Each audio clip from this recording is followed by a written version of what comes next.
안녕하세요. 대박파파입니다. 3월 13일 목요일에 청약하는 더즌 공모주 간단하게 말씀드리겠습니다.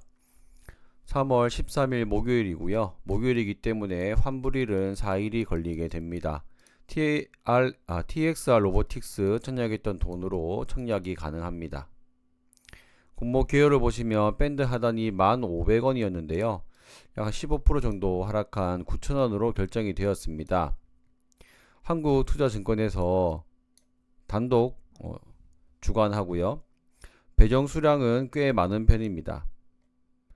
시가총액 및 유통 물량을 보면 특이한 게 5% 이상 주주에 카카오페이가 들어가 있습니다. 더진의 경우 간편 결제나 펀뱅킹 이런 것들에 관련된 든든한 뒷배를 봐주고 있는 대주주라고 보시면 되겠습니다. 그리고 기타 기존 주주 물량이 꽤 많아서 시가총액이 2천억 원이나 되고 유통 물량이 약 390억, 기존 주주가 171억입니다. 비율적으로는 높지 않습니다만 기존 주주들이 많고 그리고 유통 물량도 적지 않으며 시가총액도 좀 큰 편이라고 생각이 됩니다. 수요 예측 결과는 좋지 않게 나왔습니다. 1366대 1, 1366건 461대 1이고요. 1,500원 미만으로 결정된 게 많은데 9,000원 기준으로는 표시가 되지 않았습니다. 그래서 자료가 제시되지 않아 정확한 데이터를 알 수가 없는 정도입니다.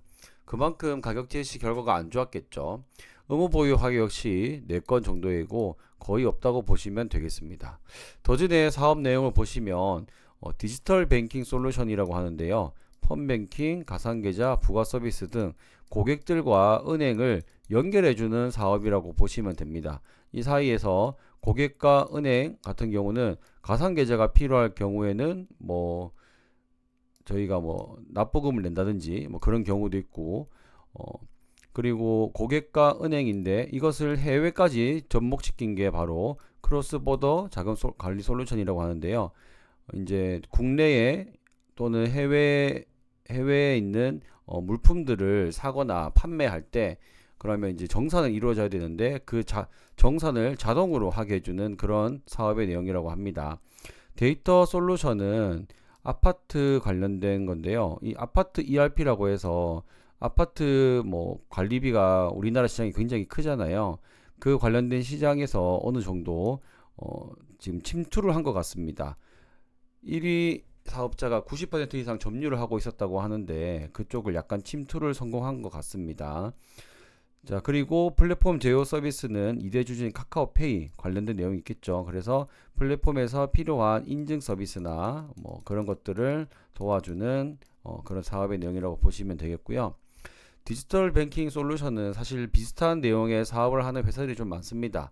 여기 온라인 쇼핑몰, 핀테크, 카드사, 보험사 등등등 특히 쇼핑몰 관련해서는 2020년대, 2010년대 후반부터 굉장히 많은 발전이 있었고 예전에는 세틀뱅크라고 하는 이름으로 회사가 있었고 쿠콘도 지금 잘 하고 있고요. 이 세틀뱅크가 이름이 지금 헥토 파이낸셜인가로 바뀌었죠. 어쨌든 이 디지털 뱅킹 솔루션은 이 우리 쇼핑이나 자금들이 전부 다 인터넷 세상으로 많이 옮겨감에 따라서 굉장히 많이 활용이 됩니다. 그래서 한때 엄청 유망한 사업 중에 하나라고 떠올랐는데 생각보다 그 사업 내에서 대형으로 큰 회사가 잘 안 보이는 것 같았습니다. 성장성도 그렇게 폭발적인 것 같지는 않고요. 그리고 크로스보더 자금관리 솔루션인데요. 환전 및 정산 업무라고 합니다. 그래서 플랫폼 내에서 한국 판매자와 외국 구매자 사이에 발생한 거래 등 다국적 거래로 인해 발생하는 것을 환전 정산 업무 효율화이다 하는데 결국에는 해외 물건을 사거나 해외에서 우리 물건을 사거나 했을 때는 이 환전 이런 게 낑기기 때문에 좀 정산이 빠르게 안 된다고 합니다. 그래서 이 정산을 빠르게 자동으로 해주기 위한 솔루션을 가지고 있다고 합니다. 데이터 솔루션인데요. 사실 좀 특이한 게 쿠폰 같은 경우 다른 기업도 그렇고 API 관련된 정보를 제공해서 마이데이터 사업이나 이런 쪽으로 데이터 솔루션이 많이 나오는데요. 더즈는 그런 것이 아니라 공동주택 관리사무소 업무 효율을 위한 ERP 프로그램 이런 것들을 많이 이야기하고 있습니다. 그래서 이게 관리 및 산출, 고지서 뭐 이런 것들인데요. 이게 이제 어떤 다른 기업이 90% 이상 점유율이 있었는데 뭐 바뀌었다고 하고요. 그런데 사실 데이터 솔루션 부분에 대해서는 쿠콘이나 다른 업체가 더 조금 더 적용성이 더 많지 않을까 하는 저는 그런 생각이 들었습니다. 그래서 쿠콘을 비교해서 말씀을 드리면요. 데이터 서비스에서 이런 API라고 하고 있는 이러한 것들을 많이 활용하고 있고 이것을 이용한 주요 상표들도 엄청 잘 제시해주고 있습니다. 그런데 이 더즌 같은 경우에는 데이터 솔루션에서 이렇게 다양하게 사업의 상표나 사업의 내용을 설명하고 있지는 못하는 것 같습니다.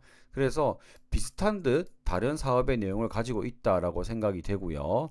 그리고 여기 디지털 뱅킹 솔루션에 보시면 펀 뱅킹, 가상 계좌 서비스, 부가 서비스, 그리고 크로스 보더 이렇게 있는데요. 여기 페이먼트 서비스는 간편 결제 API가 있습니다. 이 간편 결제가 사실 예전에 굉장히 핫했던 그런 사업의 내용이라고 보시면 되고요. 저도 사실 세틀뱅크라는 업체를 살짝 투자했다가 발을 뺐는데 네, 주가가 잘 안 가서 어쨌든 이 간편결제 API 관련된 내용이 있고 전자금융이 있습니다. 그래서 여기 보시면은 체크페이, 현금영수증, 간편결제, 뭐 네이버, 카카오 뿐만 아니라 페이코 그리고 뭐 다른 것들도 굉장히 많습니다. 이런 다양한 간편결제 시스템을 해주고 수수료를 살짝 받는 그런데 이 수수료가 벤이라고 하죠. VAN이라고 하는 카드를 연결해주는 수수료보다는 조금 낮은 그런 내용들이 있었습니다. 그런데 이 사업이 사실 대형 네이버, 카카오 같은 대형 회사들 때문에 수수료 싸움이 안 되고 수수료 약간 인하 그런 압박을 많이 받아서 크게 성장하지는 못했다고 하고요. 그렇기 때문에 이 디지털 뱅킹 솔루션도 과연 이 서비스를 이용해서 과연 수수료를 많이 받을 수 있을까라는 걱정도 들긴 했습니다. 쿠폰과 비교했을 때 어쨌든 사업 내용은 조금 다르지만 사업 분야가 거의 동일합니다. 그렇기 때문에 비교를 해보면 시가총액은 더진이 오히려 더 높습니다. 그리고 연환산 했을 때 2024년도 3분기까지의 실적을 연환산한다면 순이익이 더진이 더 높습니다. 하지만 PER로 따지면 거의 비슷합니다. 사실 이게 조금 아쉬운 부분이거든요.